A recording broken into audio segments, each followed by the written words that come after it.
El día de hoy vamos a trabajar algo que tiene que ver con las variables para poder nosotros promocionar productos, principalmente a nivel internacional, pero también aplica a nivel nacional. ¿Cuáles son las variables que tenemos nosotros que considerar? Entonces aquí hemos visto, por ejemplo, cómo creamos una app, cómo creamos una página web, cómo creamos publicidad en Canva, cómo hemos desarrollado ciertas estrategias de creatividad e innovación, hemos visto algunos ejemplos de algunas empresas, pero ahora es importante contar con algunas herramientas o variables que nos permitan promocionar nuestros productos, porque la idea de crear o de utilizar todas estas herramientas es tener insumos suficientes para promocionar nuestros productos, nuestros bienes o nuestros servicios. Hay que tener en cuenta ciertos aspectos. Primero, ¿qué es lo que queremos vender? ¿Sí? Si es un producto o si es un servicio. Poder desarrollar los prospectos que nos permitan alcanzar ese objetivo. Construir una buena marca. Recuerden que al comienzo, las primeras semanas, hicimos un ejercicio de qué nombre le pondrían ustedes a algún negocio, ¿sí? Entonces, cómo construir una buena marca que sea de fácil recordación, de fácil pronunciación. Relacionamiento, cómo nos vamos a relacionar nosotros con nuestros clientes y con nuestros proveedores, porque las relaciones no deben ser solamente con los clientes, también con las personas que nos dan los insumos para nuestro producto. Informar, cómo nos vamos a comunicar con ellos, utilizando medios de comunicación ya existentes o creando nosotros esos medios a través de redes sociales, a través de página web, a través de grupos de chat.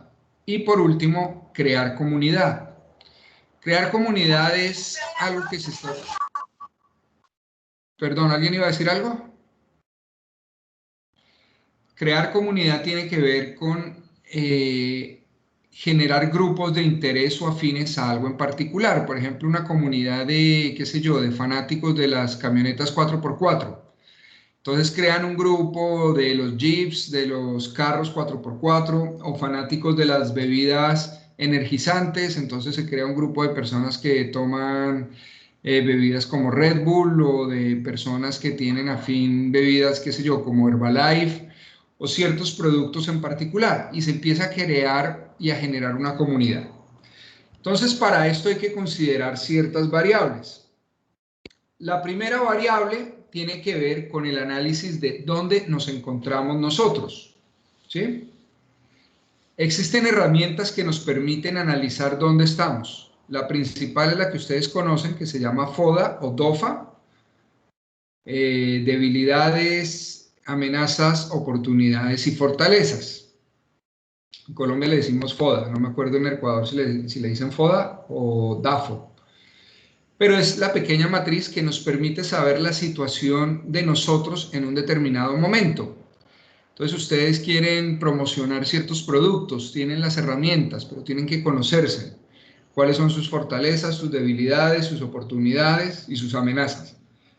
Entonces, la primera variable es el análisis de la situación. La segunda tiene que ver con especificar claramente los objetivos, a dónde queremos estar. En base a lo que hicimos en el análisis de situación, dónde estamos ahora con el FODA, podemos plantearnos los objetivos. Tienen que ser objetivos claros, directos, viables y cuantificables. ¿A qué me refiero con eso? Que sean viables, por ejemplo, no vamos nosotros a decir con este proyecto vamos a acabar con la pobreza en el mundo, vamos a evitar que haya más gente desprotegida. O sea, cosas que realmente pueden ser viables, que pueden ser alcanzables, delimitando el área de trabajo, ¿sí? Entonces, cuando nosotros generamos la misión y la visión, tenemos que tener en cuenta los objetivos. Entonces, vamos a ser la empresa que va a proveer productos o bebidas a base de coco o productos a base de coco, pionera en toda la zona de 4 del Ecuador. Algo que podamos realmente hacerlo teniendo en cuenta corto, mediano y largo plazo. Corto plazo son los objetivos que se plantean hasta unos máximo de 6 meses. Entonces, si yo me planteo un objetivo de aquí a 6 meses, eso es corto plazo. Si hablo de 6 meses a un año, es mediano plazo, y si hablo de más de un año, viene siendo largo plazo.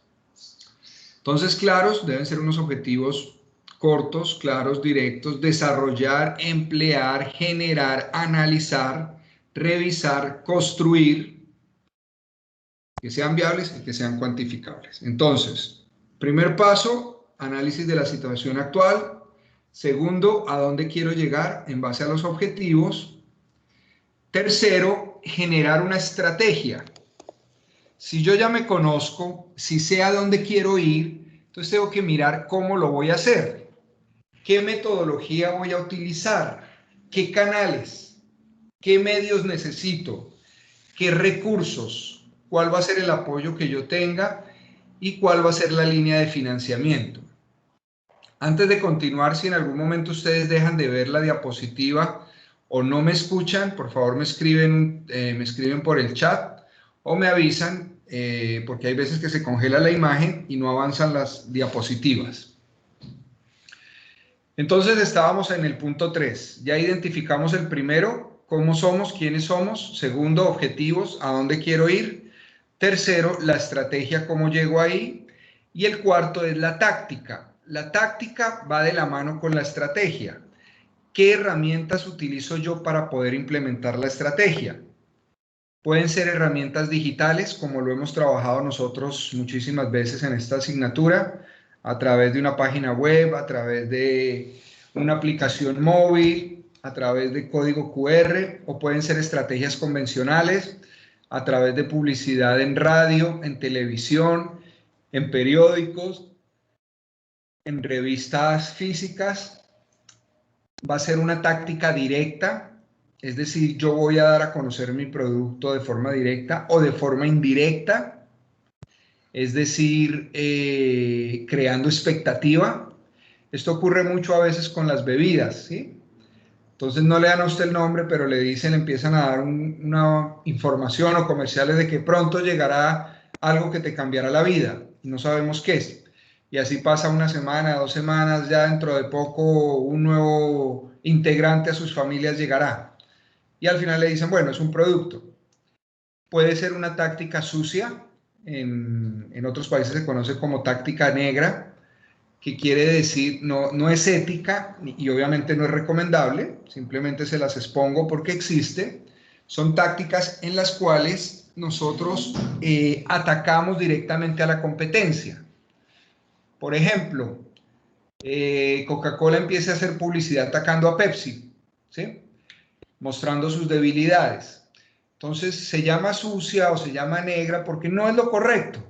Si usted quiere salir adelante, usted debe hacerlo mostrando sus cualidades, sus fortalezas, no mostrando o sacando a relucir las debilidades de la competencia. Y la otra táctica es táctica asociada. Por ejemplo, nos vamos a unir con otra empresa que venda o comercialice productos similares a los míos para de ese modo utilizar esa unión como para crecer más rápido y conseguir un mercado potencial más amplio. Entonces, si yo voy a vender, qué sé yo, productos como chifles, entonces me puedo unir con una empresa que venda o que comercialice papas fritas o algo para que con la gama de productos de ella incluya los productos míos de chifles. Es decir, me puedo asociar con otra empresa que comercialice productos similares, ¿sí? Productos dietéticos, productos energizantes, productos saludables, productos que sean amigables con el medio ambiente,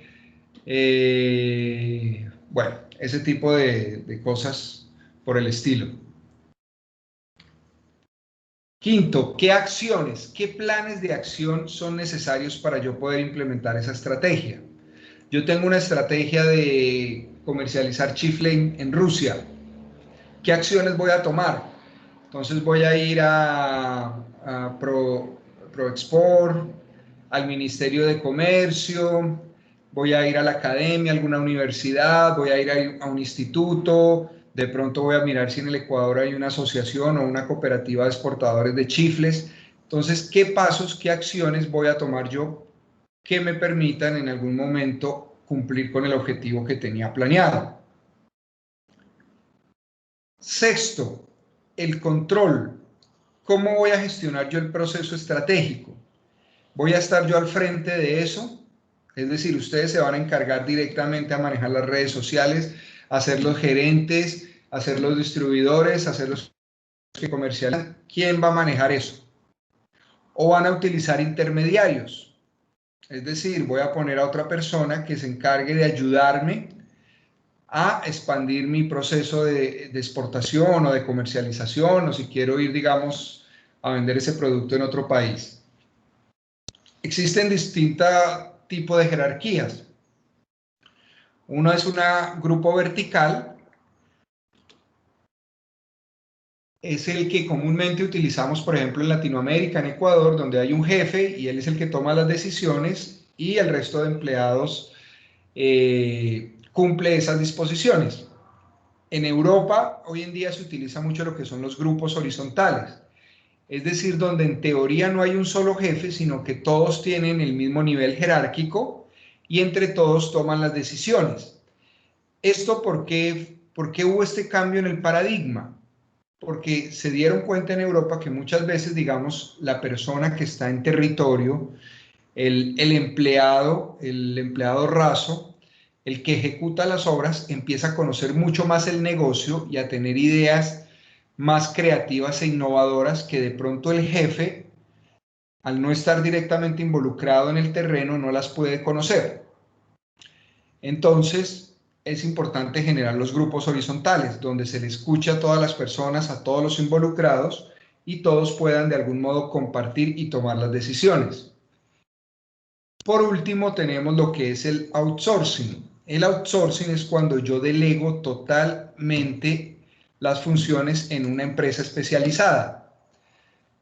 Yo ya no quiero manejar la página web, yo ya no quiero manejar la aplicación móvil, yo ya no quiero comercializar mis productos en otro país, por ejemplo China o Rusia, porque no conozco el país, no conozco el idioma y no conozco a nadie. Entonces puedo buscar una empresa de ese país que se encargue de todo, de hacer la publicidad, el marketing y de poner en los establecimientos los productos míos. Entonces contrato una empresa de outsourcing o tercerizo algún proceso en particular. Entonces recuerden cuáles son las 6 actividades que hemos visto. La primera, análisis de la situación, cómo estamos actualmente. La herramienta principal es el FODA. Segundo, objetivos, a dónde queremos llegar. Tercero, qué estrategia vamos a utilizar. De todas las estrategias, pues vamos a mirar cuál es la más viable. Cuarto, qué táctica vamos a utilizar que nos permita implementar esa estrategia. Quinto, qué acciones, qué planes de acción, con quién nos vamos a informar para poder tomar cumplir con esa estrategia. ¿Quién va a estar a cargo de eso? ¿Quién va a manejarlo? ¿Quién va a tener el control? Esas son, digamos, las 6 principales. Posteriormente, nosotros tenemos que mirar las ventas que queremos generar. Entonces, en las ventas tenemos que establecer primero cuál va a ser nuestro punto de equilibrio. Si ustedes se acuerdan, el punto de equilibrio es el momento en el cual no hay pérdidas ni hay ganancias. Si para poder poner un negocio a funcionar voy a montar una venta de encebollado en Colombia, invertí $10,000 en el local, en la publicidad, en llevar los insumos y todo, y generé $10,000 en 3 meses. Quiere decir que a los 3 meses yo alcancé mi punto de equilibrio, ni gané ni he perdido. De ahí en adelante, pues todo va a ser ganancia. Entonces debo definir primero el punto de equilibrio. Segundo, debo establecer cuáles van a ser los mínimos aceptables. Es decir, ¿cuánto debo yo vender como mínimo para que mi negocio sea rentable? ¿Sí? Es decir, que esas ventas me permitan cubrir todos los gastos fijos, todos los gastos variables y me genere una rentabilidad o una utilidad, porque nadie va a montar un negocio donde le va a generar pérdidas, a no ser que lo pueda soportar con otro negocio y lo que quiere hacer es presencia. ¿A qué me refiero?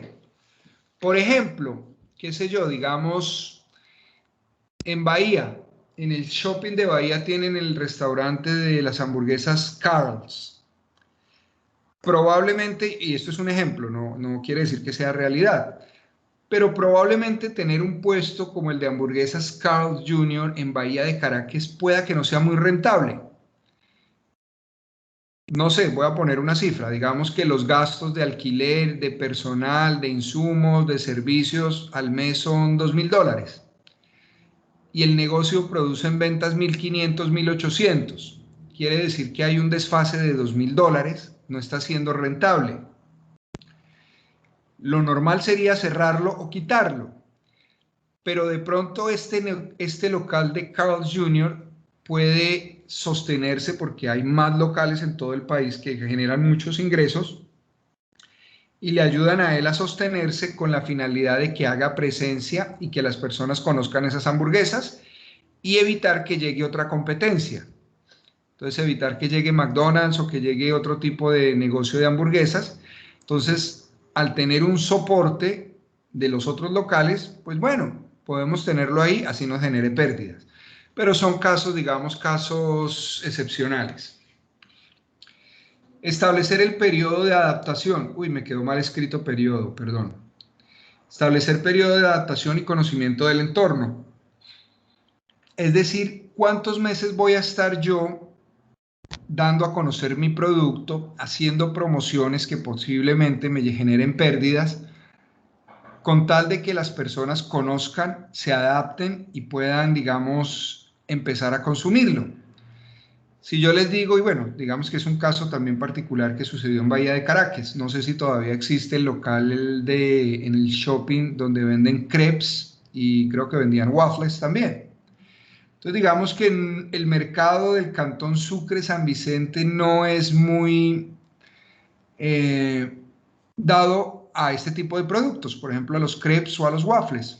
¿Sí? Probablemente nosotros somos más de ceviche, de encebollado, de productos de mar, pero digamos que la novedad era los crepes y los waffles. Entonces hay que establecer un periodo para que la persona, para que la comunidad empiece a adaptarse a este nuevo producto y de igual forma nosotros conocer el entorno.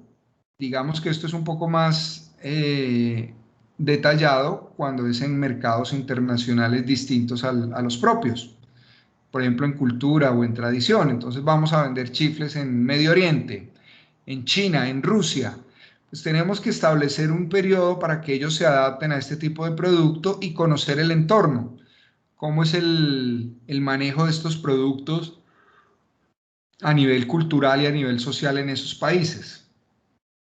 Hace poco veía, y bueno, les voy a compartir ese video, me pareció muy interesante, lo vi el día de ayer, la historia de la cadena, por eso les hablaba de crepes. Hay una cadena colombiana que se llama Crepes and Waffles, hay en Quito, creo que en Quito y en Guayaquil ya hay. Entonces contaban los dueños, ellos comenzaron este negocio hace más o menos 30 años, eran unos estudiantes universitarios y se dieron cuenta que en Bogotá, donde nació esta cadena, la gente ni conocía ese producto, ni, ni tenían nada que lo relacionara con los crepes. Digamos, allá somos mucho de comer arepa, de comer pan, de comer buñuelos, pero no se conocía mucho el tema de los crepes. Entonces ellos decidieron empezar a montar en el sótano de un edificio venta de crepes para los estudiantes de la universidad. Bueno, hoy en día han pasado 20 años y es una de las cadenas más grandes de comidas en Colombia y en Latinoamérica, generan más o menos 140 millones de dólares en ventas anuales. Entonces el dueño decía algo muy interesante y decía, donde yo hubiese empezado ese negocio y hubiera realizado un plan de marketing, no hubiera hecho ese negocio, porque el plan de marketing me hubiera dicho que la gente de Bogotá no consume ese producto y yo no voy a vender un producto que de acuerdo al plan de marketing me dijo que no. Entonces lo monté más por la intuición y por el deseo que en base a un plan de marketing. No quiero decirles con esto de que no deben hacer planes de marketing. Los planes de marketing y los planes de negocio son necesarios y son un instrumento guía fundamental, pero no es el único y no es el necesario cuando se tiene un producto innovador. Entonces me llamó mucho la atención esa frase del dueño de esta empresa que decía, donde yo hubiera aplicado un plan de marketing, no hubiera hecho este negocio y no sería la empresa que es hoy en día. Entonces, establecer periodos de adaptación, conocimiento del entorno, generar promociones, generar descuentos y establecer los planes de venta. ¿Cuánto quiero vender yo en 6 meses, en 1 año, en 2 años, en dónde quiero estar? O quiero que mi negocio sea el principal en todo el Cantón Sucre, entonces me enfoco a que sea el mejor en el Cantón Sucre. O no me interesa que no sea el mejor, sino que esté en el número, en el top 3, así sea el tercero, pero que pueda tener otro en San Vicente, otro en Portoviejo, otro en Manta. ¿Sí? Entonces, les pongo otro ejemplo, la esquina de Ales. La esquina de Ales comenzó en Manta, era un asadero, él comenzó vendiendo en la calle, después abrió un local, un pequeño local, y no eran locales, digamos, bastante llamativos en el concepto de organización, de calidad del entorno. Un par de mesas, pequeño, la atención no era la mejor, pero el plan de venta de ellos no es ser el número 1, sino el tener más puestos o el más locales en todo el país. Y creo que han cumplido con esa meta. Entonces, si ustedes se dan cuenta, creo que en la mayoría de cantones del país, o por lo menos de Manabí, Santo Domingo, hay locales de la esquina de Ales. Entonces, han logrado cumplir con el objetivo de hacer presencia. Lo mismo surge con las farmacias, ¿sí? Entonces ustedes van a ver farmacias Cruz Azul, Farmacia San Gregorio, Santa Marta, creo que es la otra. Algunas tienen mejor presentación, mejor distribución, pero otras simplemente lo que quieren es hacer posición y generar un punto más en cierta ciudad o en determinado lugar. Participación en el mercado. ¿Cuál va a ser el pedacito de la torta que me corresponde? Planteémonos que la torta es el mercado. Entonces yo voy a montar un negocio nuevamente de ceviches en Cantón Sucre. Yo tengo que mirar cuántas ventas de ceviches hay. ¿Cuál es el mercado potencial? Entonces Cantón Sucre tiene, voy a inventarme una cifra, no sé, 20.000 personas. De las 20.000 personas, ¿cuántos comen ceviche? O que tengan la capacidad económica de comprar un ceviche. Entonces digamos que los que están en el rango de 18 a 60 años. Entonces, de las 20.000 personas, tengo que mirar en el censo cuántos están en ese rango de 18 a 60. Entonces, de 18 a 60 de 20.000 personas hay 15.000. Entonces, mi mercado potencial, que eran 20.000, ya se fue segmentando a 15.000. Pero de esos 15.000, ¿cuántos probablemente consumen ceviche? ¿Cuántos no? De pronto hay algunos que no les gustan los mariscos, no les gusta la comida de mar. Entonces ya empiezo a segmentar más. Bueno, de esos 15.000 hay 5.000 que no consumen ceviche, no les gusta el ceviche, no les gusta la comida de mar. Entonces ya me quedan 10.000. De estos 10.000, ¿cuántos generalmente van a comprar en restaurantes? De pronto los otros prefieren cocinar en la casa. Entonces de esos 10.000 ya voy en 5.000. Entonces ya hay 5.000 personas en el Cantón Sucre que comen ceviche en restaurantes. De esos 5.000 tengo que mirar de pronto cuántos pueden estar en una determinada área para yo poner un punto, para no tener que ponerlo exactamente al lado de otros negocios que ya tienen una, ¿cómo se dice? Que tienen una clientela fija, que tienen una reputación. Entonces voy segmentando desde un mercado potencial hasta un mercado objetivo o mercado target, en base a ciertas variables. La edad, una de las variables, el ingreso económico, la actividad que desempeñan, si están trabajando o no están trabajando, y así sucesivamente. Entonces, tener en cuenta cuál va a ser la participación en el mercado de ese tipo de productos. Desarrollar prospectos, es decir, cuál va a ser la adaptación al entorno en aspectos culturales, religiosos, costumbres, tradiciones.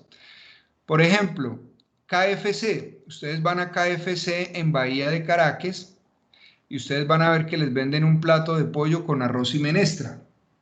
Usted va a KFC en Europa o a KFC en Estados Unidos y no le van a vender arroz con menestra, probablemente ni sepan qué es menestra. Y usted les dice, quiere un plato de arroz con menestra, y no, esto no lo vendemos acá. Entonces las empresas empiezan a adaptarse a los gustos y a los paladares. Ustedes van a KFC en Colombia y dicen un arroz con menestra, no le van a vender eso arroz con menestra, pero le van a vender pollo con arepa o pollo con maduro, queso y membrillo, que es algo típico que comemos nosotros allá. O pollo y en vez de papa frita le van a dar papa criolla, le llamamos nosotros, o papa salada. Entonces empiezan a adaptarse a los paladares. Si usted va a KFC en España o en Italia, puede comprar cerveza. ¿Sí? Aquí simplemente le dan jugo o cola. Entonces empiezan a adaptarse al entorno, a las costumbres, a las tradiciones y a la cultura del país para poder de ese modo posicionar mejor ciertos productos. Construcción de marca. Es decir, tengamos un nombre, una marca, un eslogan que nos identifique, que sea corto y que de algún modo genere familiaridad. Esto es lo que hemos trabajado, por ejemplo, en el tema de las prácticas, cuando ustedes hicieron la primera actividad que era generar el logo y el eslogan. Entonces, que sea de una forma clara, que genere familiaridad, que sea directo, que sea corto. Ahí les puse yo la foto de Ecuador a Mala Vida, porque esta fue una marca que ganó premios internacionales. Primero, porque obviamente al utilizar el nombre estaba identificando todo un país. La frase ama la vida, de algún modo da a entender que hay un respeto por las personas, respeto por la naturaleza, respeto por los animales, por el medio ambiente. Y la figura redonda con ciertos colores transmite el mensaje de biodiversidad. Ecuador es un país con una gran biodiversidad, respeto por los derechos humanos, respeto por el medio ambiente.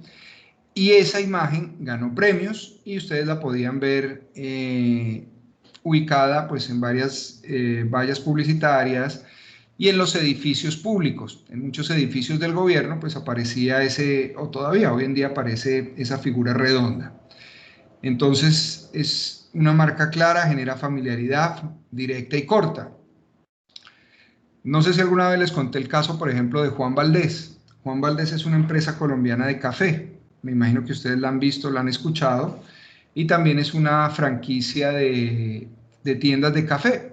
En Manta, si han ido al Mall del Pacífico, en Manta tienen también un Juan Valdez.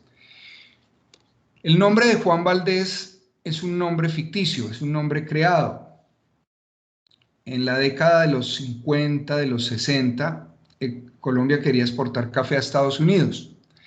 Entonces quería crear una marca que fuera de fácil recordación, de fácil pronunciación para los americanos. Entonces diseñaron un personaje que fuera un campesino que recoge café. Y dijeron, bueno, ¿qué nombre le ponemos? Entonces empezaron a ver cuáles son los nombres más utilizados por la comunidad latinoamericana. En nuestros países uno de los principales nombres en Colombia, en Ecuador, en Perú, en Venezuela, en México, es muy común el nombre Juan. Juan Andrés, Juan Alejandro, Juan Esteban. Juan es un nombre de los más comunes. Entonces dijeron, bueno, pues pongámosle, y es un nombre corto y de fácil pronunciación para los gringos, para los americanos, ¿sí? No es un nombre difícil pronunciarlo en otro idioma. Entonces, Juan. Y después dijeron, bueno, ¿qué apellido le ponemos a este señor? En aquella época, 50, 60, existía un grupo de comediantes muy famosos mexicanos que trabajaban en Estados Unidos. Uno de ellos era el que salía en El Chavo del Ocho, Don Ramón. Si se acuerdan ustedes, si vieron El Chavo del Ocho, Don Ramón era de apellido Valdés, Ramón Valdés, y el hermano de él, bueno, no me acuerdo cómo se llamaba el hermano de él, era un cómico también muy famoso en México y en Estados Unidos, y la gente veía mucho las películas de él y lo identificaban por el apellido, Valdés. Entonces, la empresa que hizo la publicidad de café decidió llamar a ese personaje como Juan Valdés. Juan, porque es un nombre muy común en Latinoamérica, y Valdés, porque en ese momento en el que salía esa campaña, Valdés era pues un personaje famoso de apellido Valdés en los Estados Unidos y en Latinoamérica. Entonces fue una combinación de dos palabras de fácil pronunciación y de fácil recordación. Tenemos que mirar cuál va a ser la relación que tenemos nosotros con los clientes, con las demás instituciones, con los proveedores, una relación que sea directa, que sea de calidad, que permita demostrar el buen servicio, las buenas prácticas. Bueno, la semana pasada, no sé si alguno de ustedes participó en unas capacitaciones que dimos los de la ULEAN de Bahía para todos los sectores turísticos de Sucre San Vicente. En esta se tocaron estos aspectos. El día jueves la conferencia fue de parte del licenciado William Meneses, quien hablaba de las buenas prácticas que hay que tener en los restaurantes y en los hoteles, sobre todo con el tema de bioseguridad. Estas buenas prácticas, digamos que por el tema del COVID, se han fortalecido, pero es necesario que después de que pase todo este tema de la pandemia se mantengan. Antes de la pandemia algunos establecimientos ya las utilizaban, pero digamos que en Latinoamérica, en el mercado informal no son muy comunes. Ustedes van, por ejemplo, a algún negocio en la esquina de la casa o algo a comprar una salchipapa, una hamburguesa, y muchas veces la persona que las está preparando recibe el dinero y sin lavarse las manos coge y manipula los productos. Entonces coge la hamburguesa, coge el pan, pone la carne, recibe el dinero, después coge una manotada de papas fritas, se las pone ahí a su plato. Entonces no nos estamos dando cuenta que no hay unas medidas higiénicas para la manipulación de productos. Ya nos hemos acostumbrado y bueno, no pasa nada, entre comillas, ¿no? Pero digamos que con el tema del COVID se tuvieron que fortalecer. Entonces ya no es lo mismo de que usted coja un billete, coja unas monedas que estén sucias, que tengan bacterias y se las pase a la comida y bueno, le dio mal de estómago y listo. A que usted esté manipulando algo con el COVID. El COVID sí puede ser obviamente letal. Entonces, ojalá que este tipo de prácticas de seguridad que estamos nosotros en estos momentos viviendo, por ejemplo, en el tema de manipulación de productos, en el de el saludo, que ya no nos saludamos de mano ni de beso, taparnos la boca, si vamos a toser, voltearnos, ojalá después de la pandemia se puedan mantener, ¿sí? Por un tema de salud. Entonces es importante eso. Y por último, lo que les decía al comienzo, generar comunidades. Entonces, si alguno de ustedes está generando una app para promocionar un producto en particular, bisutería, joyas, productos artesanales, pues bueno, generen una comunidad de personas que les guste eso, que tengan eso afín.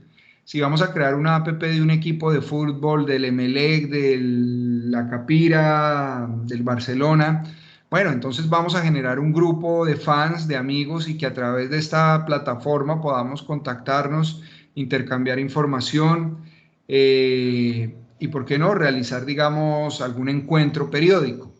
Eso permite de algún modo dar a conocer nuestra empresa, nuestro negocio, nuestro producto. Entonces no olviden el tema de crear comunidad.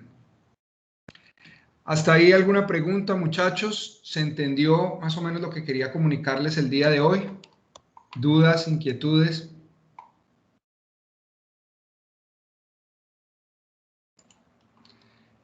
Entonces recuerden, así de resumen, un momento, hacemos un pequeño resumen. Entonces, hay ciertas actividades que deben ser fundamentales. La primera, el análisis de la situación, dónde me encuentro en estos momentos. Segundo, a dónde quiero ir, los objetivos. Tercero, qué estrategia voy a utilizar para cumplir esos objetivos. Cuarto, qué táctica. Algunos pueden de pronto generar una confusión entre táctica y estrategia, son muy similares, pero la táctica es el uso de ciertas herramientas que me permitan sacar adelante la estrategia. ¿Cuáles son las acciones que yo puedo tomar? ¿Sí? Voy a mirar, por ejemplo, qué tipos de convenios tiene Colombia, tiene Ecuador con otros países a nivel arancelario, a nivel tributario, a nivel de acceso a productos que no paguen impuestos altos, ¿sí? Entonces, wow, ahorita Ecuador firmó un tratado de libre comercio con Europa, entonces puedo exportar chifle sin ningún impuesto, voy a exportar mariscos, voy a exportar flores, bueno, lo que sea. Control, quién va a manejar la situación, quién va a estar al frente, las ventas, cuáles son los mínimos aceptables, cuáles van a ser los planes que voy a tener y cuál va a ser el periodo de adaptación, cuál es la participación que voy a tener en el mercado, qué aspectos voy a poner que permitan adaptarse al nuevo entorno, ¿sí? Entonces, si voy a vender chifles en México, pues mandémosles chifles picantes, porque allá comen mucho picante, mucho ají, entonces, bueno, generemos chifles picantes. Vamos a construir una marca que sea de fácil recordación, que sea corta, que sea directa, que genere familiaridad y que nos permita, digamos, a futuro explorar otros mercados. Y vamos a tener muy buenas relaciones con los clientes, con los proveedores, mantener buenas prácticas, mantener la imagen y generar comunidad. Con esto, digamos que, bueno, mañana vamos a ver otra actividad relacionada con creatividad e innovación. Vamos a hacer un juego y finalizaríamos la asignatura